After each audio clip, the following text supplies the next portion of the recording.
بسم اللہ الرحمن الرحیم الحمدللہ الذی جعلنا من المتمسکین بولایت امیر المومنین۔ السلام علیکم یا علی علیہ السلام مدد۔ آپ دیکھ رہے ہیں ہمارا آفیشیل یوٹیوب چینل۔ آج کی ویڈیو میں ہم آپ کے سامنے چند سوالات رکھیں گے کہ کیا پاکستان میں موجودہ سیاسی نظام یا سیاسی احتجاج، اس میں کیا کسی شیعہ نوجوان کو اس کا حصہ بننا چاہیے؟ کیا یہ مختلف سیاسی جماعتیں مذہب کے لیے قابل قبول ہیں؟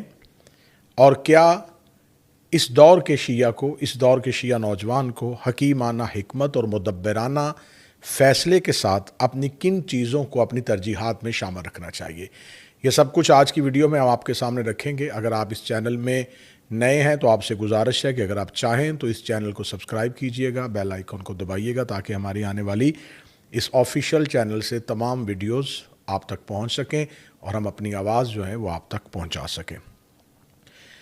اس وقت ہمیں اس موضوع کی حساسیت اور اس کی اہمیت کو مد نظر رکھتے ہوئے گفتگو درکار ہے، اور میری اس گفتگو کے دوران میں کبھی بھی آپ اس چیز کو خیال میں نہ رکھیے گا کہ میرا تعلق کسی سیاسی جماعت سے ہے یا میں کسی سیاسی جماعت کا حامی ہوں یا کسی سیاسی جماعت کا مخالف ہوں۔ میرے نزدیک یہ سیاست دنیا اور یہ پاکستان میں موجودہ سیاسی نظام، اس سے مجھے کوئی سروکار نہیں، اور ہمارے نزدیک جو پیش نظر ہے وہ صرف اور صرف تعلیمات آل محمد علیہ السلام ہے، اور اہل بیت علیہ السلام ہی کی فکری تربیت جو ہے وہ ہمارے لیے ہماری مشعل راہ ہے۔ تو آپ نے بھی اس ساری گفتگو کے دوران اپنی سیاسی وابستگیوں کو بالائے طاق رکھتے ہوئے ایک محب اہل بیت ہونے کی حیثیت سے، ایک محب وطن ہونے کی حیثیت سے آپ نے ان تمام چیزوں کو سننا ہے۔ سب سے پہلے کہ ہمیں سرکار حضرت امیر المومنین علی بن ابی طالب علیہ السلام اپنے آقا و مولا کی جانب توجہ مبذول کرنی ہے کہ میرے مولا نے ایسے حالات کے بارے میں، ہم شیعوں کے بارے میں کیا حکم فرمایا ہے۔ تو مولا فرماتے ہیں کہ ہم ایسے زمانے میں زندگی گزار رہے ہیں جہاں بے وفائی، خیانت، دھوکہ، اسے ہوشیاری اور چالاکی سمجھا جاتا ہے، اور نادان لوگ ان کی اس تدبیر کو سیاست سے تعبیر کرتے ہیں۔ آج ہی کے دور کے لیے، اسی حالات کے لیے مولا سرکار حضرت امیر المومنین علی بن ابی طالب علیہ السلام نے فرمایا کہ فتنہ و فساد کے دور میں اس طرح رہو جس طرح اونٹ کا وہ بچہ جس کی عمر 2 سال ہے، نہ اس کی پیٹھ پر سواری کی جا سکتی ہے اور نہ ہی اس کے تھنوں سے دودھ دوہا جا سکتا ہے۔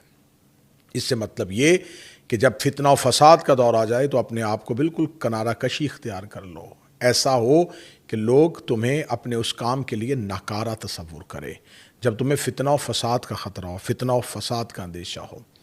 تو اب یہ دونوں فرامین جو ہیں اگر ان کو ہم سامنے رکھیں تو سرکار حضرت امیر المومنین علی بن ابی طالب علیہ السلام کا اپنے شیعہ سے یہ تقاضا ہے کہ ایک تو کسی فتنہ و فساد کا حصہ نہ بنا جائے، اور دوسرا کہ جس زمانے کے لوگ دھوکے کو، جھوٹ کو، فریب کو اور بہانوں کو، ان ساری چیزوں کو تعبیر کر رہے ہوں اصلاح کے ساتھ، تو آپ اسے سیاست نہ سمجھیں۔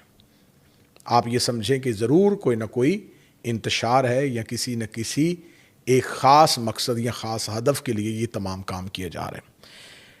تو ناظرین گرامی قدر، جب ہم پاکستان کے موجودہ حالات کو دیکھتے ہیں تو اس وقت پاکستان میں مفادات کا ٹکراؤ، اپنے ذاتی مقاصد، ذاتی اہداف اور ایک دوسرے کو ذلیل کرنے کے سوا کوئی چیز جو ہے وہ نظر نہیں آ رہی۔ میری ملت کے نوجوان کا یہاں پہ کردار کیا ہونا چاہیے؟ 61 ہجری سے لے کے آج تک 1400 سال سے ہم نے صرف احتجاج کیا اہل بیت کے حقوق کی پامالی کے لیے، ان پر ڈھائے جانے والے مظالم، ان کے چھینے جانے والے منصب پر ہم سراپا احتجاج رہے، اور یہ ہمارا ایک پیسفل پروٹیسٹ تھا، یہ ہمارا ایک اتنا پرامن احتجاج تھا کہ اس احتجاج نے دنیا کو احتجاج کرنا سکھایا ہے۔ ہم نے بتایا ہے کہ اگر آپ نے کسی مظلوم کے حق میں اٹھنا ہے اور اپنے موقف کو زمانے تک پہنچانا ہے تو آپ نے کیسے پہنچانا ہے۔ ہم نے گھر نہیں جلائے، ہم نے مارکیٹیں نہیں جلائیں، ہم نے کسی کی رہائشی علاقے کا محاصرہ نہیں کیا، ہم نے کسی پر دھاوا نہیں بولا، ہم نے کسی پر چڑھائی نہیں کی، بلکہ میں تو ہمیشہ اپنی تقاریر میں کہتا ہوں کہ قیمتی ترین جیولرز کی مارکیٹوں کے اندر سے، تجارتی مراکز کے اندر سے امام حسین علیہ السلام کے ماتمی اپنا جلوس لے کے راتوں کو گزرتے ہیں اور وہ دکاندار مطمئن ہو کے اپنے گھر میں سویا ہوتا ہے، اسے یقین ہے کہ یہ حسینی ہے، یہ میری دکان کا تالا نہیں توڑیں گے، کیونکہ یہ لوٹنے والوں کے خلاف ہی تو سراپا احتجاج ہے، یہ ظلم کرنے والوں کے خلاف ہی تو سراپا احتجاج ہے۔ آج تک نہیں میں نے دیکھا کہ امام حسین علیہ السلام کے ماتمی جلوس کسی صنعتی علاقے میں گئے ہوں، کسی انڈسٹریل ایریا میں گئے ہوں، کسی تجارتی مرکز کے قریب سے گزر رہے ہوں اور ان تاجروں کو خطرہ پڑ جائے، ان دکانداروں کو اپنے دکانوں کے جلنے کا خوف آ جائے۔ ایسا کبھی بھی نہیں ہوا۔ ہم نے زمانے کو پرامن احتجاج کرنا سکھایا، ہم نے زمانے کو بتایا ہے کہ اپنے موقف کے لیے، اپنے موقف کی تائید کے لیے ہم کیسے احتجاج کرتے ہیں۔ تو ہم اپنا یہ احتجاج جو ہے، ہم اپنا یہی ورثہ ہم اپنی آنے والی نسلوں میں منتقل کرتے ہیں۔ ہم اپنے بچوں کو یہ تربیت دیتے ہیں کہ بیٹا احتجاج ہوگا تو صرف مظلومیت کے لیے ہوگا، احتجاج ہوگا تو حسین ابن علی کے لیے ہوگا، احتجاج ہوگا تو اہل بیت علیہم السلام کے لیے ہوگا۔ اب اس وقت کیا پاکستان میں موجود سیاسی قوتیں یا سیاسی جماعتیں کیا اپنا کوئی مذہبی ہدف حاصل کر رہی ہیں؟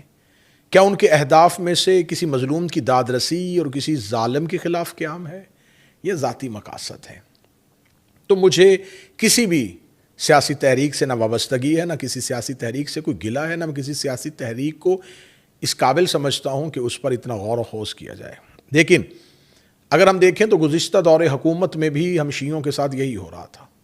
اگر آپ گزشتہ حکومت کا دور دیکھ لیں تو اس کے لیے کوئی شیعہ دوست حکومت نہیں تھی، کوئی عزاداری کے لیے اور امام حسین علیہ السلام کے مشن کے لیے انہوں نے کوئی تعاون نہیں کیا۔ اس میں اگر آپ دیکھیں تو پچھلے دور حکومت میں آپ کو یاد ہوگا جب تعلیمی نصاب میں تبدیلی ہوئی، جب اہل بیت علیہم السلام کے متعلق مضامین کو بچوں کے تعلیمی نصاب سے نکالا گیا، اسلامیات سے ان کو خارج کیا گیا، تو اس وقت وہ اسی حکومت کا دور تھا جس پہ ہم سراپا احتجاج ہوتے تھے۔ پھر اسی حکومت کے دور میں افغان طالبان کے ساتھ امن معاہدے کیے گئے، ایسے قاتل جنہوں نے سینکڑوں شیعوں کو قتل کیا تھا اور وہ جیلوں میں تھے، ان کو رہا کیا گیا، اور اس دور کے ڈی جی فیض حمید جو تھے وہ اس تمام معاہدے کا ایک مرکزی مہرہ تھے، اور وہ سرحد پار دہشت گردوں کو پرامن طریقے سے اسلام آباد میں منتقل کر رہے تھے اور انہیں وہاں پر آباد کر رہے تھے، اور وہی افراد یہاں پر شیعوں کو قتل کرنا اپنے لیے باعث اجر و ثواب سمجھتے، کیونکہ اس وقت وہ طاقتور اشرافیہ تھے، وہ طاقتور طبقہ تھا جو یہ سب کچھ کر رہا تھا۔ یہ سب کچھ کب ہوتا رہا؟ اسی حکومت کے دور میں ہوتا رہا۔ پھر عزاداری کو محدود کیا گیا، ایس او پیز بنائے گئے، مجھ سمیت پاکستان کے خطبہ ذاکرین کو بغیر کسی ثبوت کے، بغیر کسی وجہ کے مختلف مقدمات میں اسے پھنسایا گیا۔ ہمارے بزرگ علماء کو رات کو ذلت امیز طریقے سے گرفتار کیا جاتا رہا، ان کے اوپر دہشت گردی کے جھوٹے مقدمات بنائے گئے، ان کو جیلوں میں رکھا گیا، ان کو دہشت گردی جیسے مقدمات سے بھگتنا پڑا انہیں۔ یہ سب کچھ کب ہو رہا تھا؟ اسی حکومت کے دور میں ہو رہا تھا۔ پھر آپ کو یاد ہوگا سانحہ ہزارہ ہوا، منفی درجہ حرارت میں رکھی ہوئی شیعہ نوجوانوں کی لاشیں جو ہیں وہ اس دور کے حاکم کا انتظار کرتی رہیں، اور وہ اپنے مخصوص دوستوں کو کچھ کرنے کے لیے شرائط سامنے رکھتے رہے۔ تو میرا مقصد آپ کو یہ بتانا نہیں ہے کہ کون سی سیاسی تحریک آپ کے لیے ٹھیک ہے اور کون سی سیاسی تحریک آپ کے لیے، ہماری ایک ہی تحریک ہے، اس تحریک کا نام ہے عزائے حسین، اس تحریک کا نام ہے اہل بیت علیہم السلام کے حقوق کو زمانے تک پہنچانا۔ ہمارا احتجاج پرامن طریقے سے ہوتا ہے، ہم وطن سے محبت کرتے ہیں، ہم ملک سے وفا کرتے ہیں، اور ہم نے کبھی بھی اپنے اس احتجاج کو کبھی بھی کسی انتشار کا باعث نہیں بنایا۔ یہی وجہ ہے کہ ہزاروں لوگ جو ہیں وہ اسی احتجاج سے متاثر ہو کے مذہب اہل بیت کو قبول کرتے ہیں۔